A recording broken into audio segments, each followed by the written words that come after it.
average lawsuit for a gym costs $25,000 in defense costs alone. I mean, just handling the attorney who's going to handle the lawsuit for you. I made a really bad decision. It's $250,000. It killed me. Talking to this guy now, I wish I would have talked to him like 8 years ago because it would have saved me.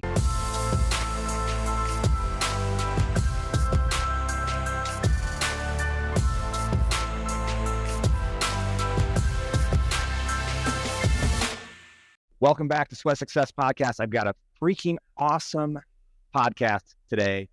I'm here with Matthew Becker at, as you can see, we're sitting in the Iron Circle, and we're going to be talking what gym owners really should be thinking about when it comes to your legal stuff, because I run into this a lot, and I know he does too.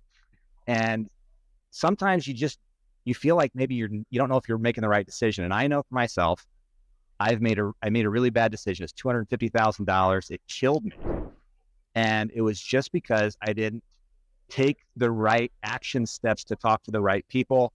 And talking to this guy now, I wish I would have talked to him like 8 years ago because it would have saved me, $250,000. Matthew, go ahead and tell us a little bit about what you guys do.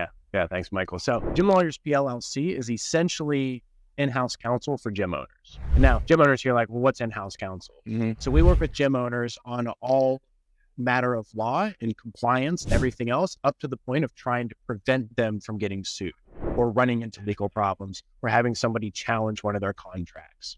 So that's like broad spectrum what we do, but we get down really granular with the gym owner. So we'll talk about like things with corporate entities, the LLCs, the corporations, do lease reviews, help them sell their gyms, help them buy gyms, all the legal documentation that needs to go along with those sorts of transactions, or liability waivers, membership contracts, staff agreements. We help gym owners with all that stuff to sort of, so they don't have to worry about it, right? We're sort of like the lawyer in the back pocket. So we take care of all that stuff so they can just continue to run their business and then go to sleep at night knowing like, if there's a problem, we've done everything that we can in order to prevent that problem from like destroying the business or costing like $250,000. So one of the things that I ran into, because I had a few different states that I was dealing with, and when I was operating all those locations, the one thing that I had to do is I had to go into the state, maybe find an attorney that could look at what I was doing. So if someone, I mean, you guys are based out of Pennsylvania, right? The firm is, yeah. Yep. So how does that affect someone who might be in California and they're going, hey, I'm running a gym. I probably need an attorney in California to write my membership, to take a look at my lease, to make sure. So how does that work? Yeah.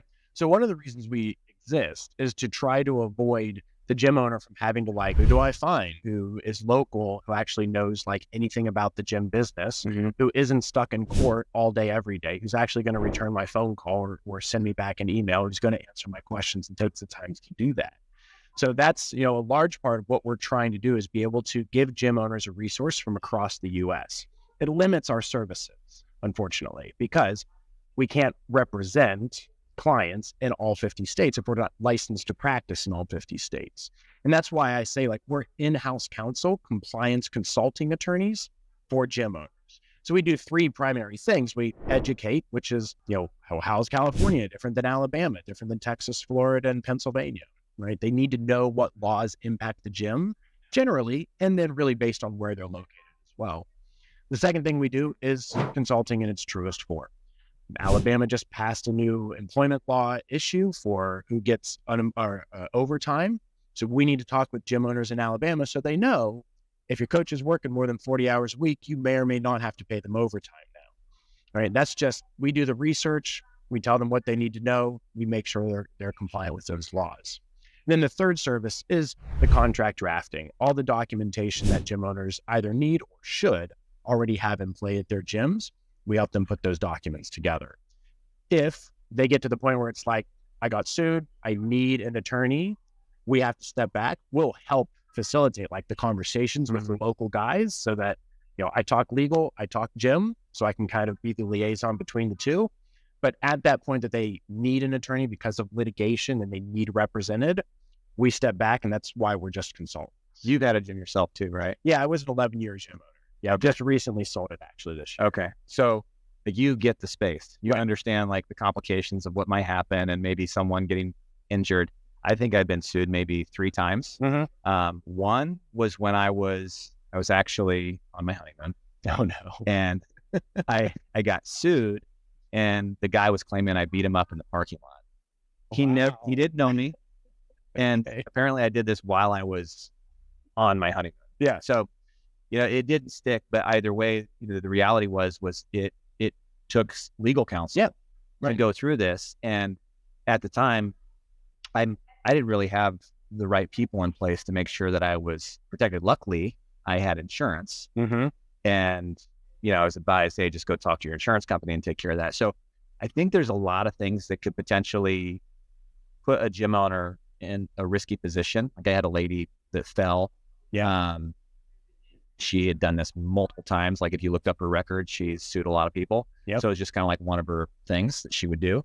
And she got paid out by the insurance company. Yep. And she tried suing us for $5 million as well. So it's kind of like a scary thing. It's a thing I think as a gym owner, you don't really think about. You and I were talking about this the other day. When someone in the fitness profession, right, you have this idea of owning a gym, like that's your passion. And I remember pulling all the crap out of my parents' garage, getting in there, grabbing workouts, and turning the garage into my gym. Yeah. When I was like 13 years old, in the back of Muscle and Fitness, getting all the stuff that you shouldn't be buying. We're men's health. I go to. Yeah. And as I progressed, I was like, I'm going to own a gym one day. So when that day came, quite honestly, I wasn't prepared. Yeah. Because number one, I had no like business acumen. And outside of the business acumen that you need in order to operate a facility and be a business owner, not just a guy like, hey, this is my new garage gym. Yeah, right. I work out and then train to get the best of both worlds, right? So it turned into this thing where it's like all of a sudden I had to have legal advice, and no more could I just go to my parents, right? Because a lot of people would bounce ideas off family or friends, and they had been in business. They're entrepreneurs. So they're giving me, sound advice, when I'm bouncing stuff off of them. But from a contractual standpoint, from a legal standpoint, I may not have been protected. And I know I wasn't. Yeah. Because I went out and hired what I would call a C-rate attorney. Okay. Right. Super low cost, just try to, get through the things. And I made all of my coaches 1099 contractors. Okay. Well, at the time, it was probably fine because I started off with like 4 coaches. Okay. And where were you located? This was in Wisconsin. Okay. So start off with 4 coaches. Contractors, not a bad thing because they probably had other jobs. Yeah. Right. But then we grew to like 400 coaches in a very short period of time. And then I got flagged. And then I got dinged. There you go. And then I had the IRS come in. The audits are coming in. Oh, it was ridiculous. I remember guys came in to our office and they were, they're officers. Is that what they are? Like, yeah, I think so. Yeah, I think they're called or just auditors, revenue officers or revenue auditors or whatever. But I had no say in any of the conversations that they were going to have with employees. So they would randomly pick employees, grab them, have conversation with them. And then all of a sudden you're in a position where you're going, what are they saying? Well, they were contractors. They should have been employees. Right. What's the person saying in there? And all of a sudden, not only did I have to pay all the fees for the 1099s, but then I had back taxes I had to owe. Yeah, because you hadn't been paying your federal matches all those years. Nope.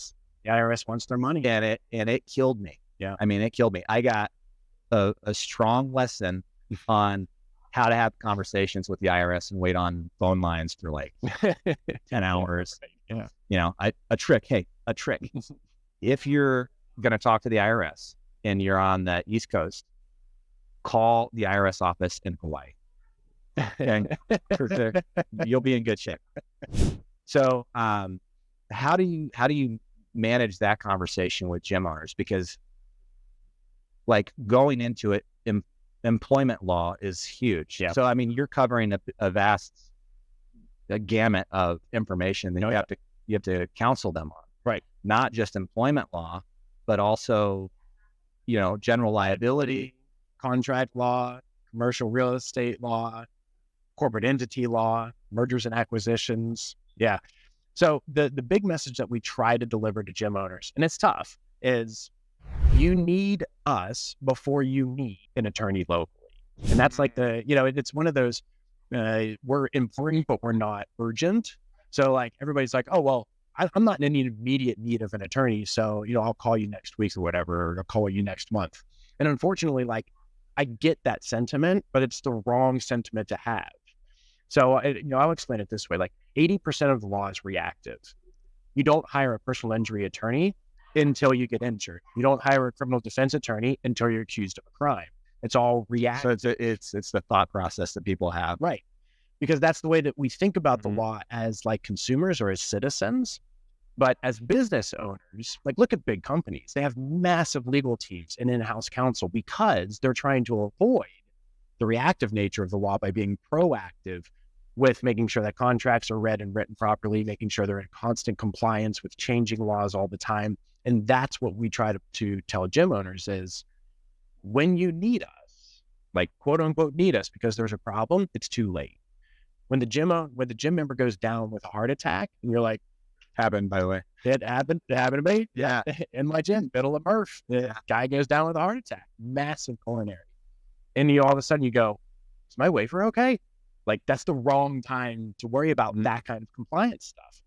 So we try to get gym owners to engage with us prior so that we can try to head off those problems. Or if there's a problem, we can all be confident that, yeah, you've got the right documentation in place. Call the insurance company, your waiver's solid, the insurance company's going to take care of it. Because the average lawsuit for a gym costs $25,000 in defense costs alone. I mean, just handling the attorney who's going to handle the lawsuit for you. Settlement is $50,000 and it takes 3.5 years on average to resolve. That's a big headache. Makes me feel pretty good. I'm like, I was below the average on these things. That's good. So like, if you could avoid that, like that's a big headache for you to avoid. Yeah. But otherwise, like we're constantly researching. I've an assistant and we're just constantly like, what's this question? What's this question? Oh, we heard about this. Go and do that research. Read of everything we need to know so that we can tell gym owners, like, this is the information that you need. We know it. We'll take care of it. Just, and then we'll give you what you need in order to operate. So this also includes like compensation and like taxes, right? Like sales tax. We don't do taxes, but we can talk about what you are required.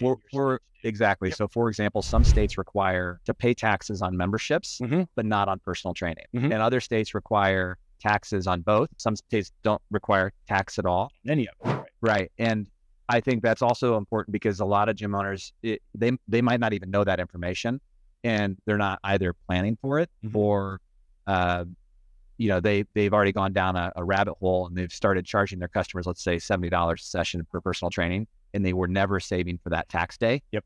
And then they get hit and they don't know they're going to get hit because a lot of times the IRS, there's a lot of things going on at the IRS, right? They hire like 88,000 people. Yeah. They recently blew it all up. Yeah. So they can try to start tracking people to catch up. So you may think that you're okay, but you go into like 7 years down the road, that information's still there. Yeah. You can be pulled back in. Right. Yeah. No, and I'll tell gym owners, like, it's not also the IRS that you need to be concerned about because the IRS is big and like you had to blow up to like 400 employees or contractors before the IRS comes knocking on your door. Smaller gyms, they really need to be concerned about workers' compensation and local unemployment offices because the state's the one who really wants the money. You have a contractor that you let go and they go and make an unemployment compensation claim. Guess who's coming knocking on your door to say, are they employees or are they contracts? So that's kind of where it starts, right? Like you let somebody go and then they go file. They just go file unemployment. Right. Now, unemployment's knocking on your door super aggressively trying to determine, should you have been treating this person as an employee, therefore paying into unemployment all these years and you haven't been? We get calls like that quite frequently from gym owners who unexpectedly all of a sudden get workers' comp on their doorstep or sending them emails. And they're just like, I don't know what to do with this. It's like, well, it goes back to, you should have called us. Again, you've got the problem. It's too late. We should have been talking 6 months ago so that we could have had that conversation so that we can try to avoid that problem from ever cropping up. What's you're like a counsel, like a consigliere. Right. So I'll start that. I'm not in-house counsel. Yeah. I'm your gym's consigliere. So How does someone, first of all, how do they get involved, and like, what are the costs? Because that's always, the concern, like, oh my gosh, I got to kind of like pay for these things. And I don't, I got an attorney or a counsel on retainer. How does this work? Yeah. Easiest way to get a hold of us is honestly just go to our website. Okay. I don't hide. So there's calls to action all over gymlawyers.com. Okay. My cell number is on there for contact information, direct email. Okay. Yeah, like I don't hide. So just go and reach out and we'll talk to you about it. But from there, the majority of what we do is just done on flat rates. Okay. It's hard to be like, well, it's going to be 500, it's going to be 1,500. Because you don't know what you're getting into. Yeah, that's where the legal it depends comes in. But we do the majority of our stuff on flat rates. So that way it's easy for a gym owner to know, okay, here's the checklist that we need in order to fill your legal compliance, like bring you up to legal compliance. It's going to cost you $1,500. And a gym owner is going to know, okay, like that's it. Mm-hmm. Everything from the point of saying go to the point of getting you up to that legal compliance is $1,500. If we do follow-up emails, follow-up phone calls, whatever it is, the rate doesn't change. So it's super budgetable for the gym owner. We do monthly retainers as well, all done on flat rates, but on more of a monthly basis for gym owners, a lot of times who have like multiple locations, have their hands in multiple things, and need somebody who they can contact quickly within 24 hours. We check in weekly. We can do a monthly call just to say like, okay, this problem came up. I was talking to a guy yesterday and he was like, I just fired a coach, or I need to fire a coach who's 16 years old. Do I need to bring their parents into that? Yeah. Great legal question. So we should probably get on a call and talk about that.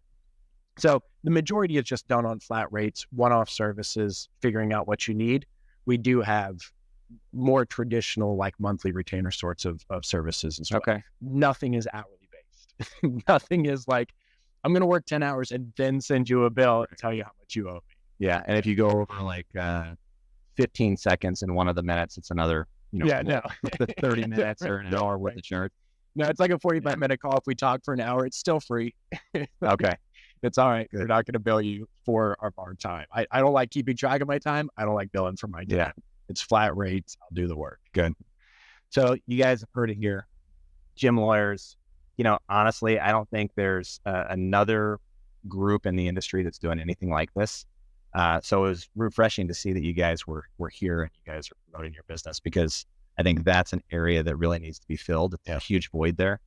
And if you're listening to this, hopefully I put a little fear into you on some of the things you got to be paying attention to, because the reality is there's stuff that comes up and you can't plan for it. And just like he said, if you're not prepped and it takes too long to kind of get there, when the day comes, there's not a lot you can do about it. Okay. So that's all we got for a Sweat Success podcast today. All this stuff is going to be in the show notes. So if you want to find these guys, okay, just click on the link and it'll take you right there and you'll be able to talk to Matthew. Thanks. No, really appreciate you being here. Yeah, really appreciate you coming. Yeah. Thanks. Pleasure.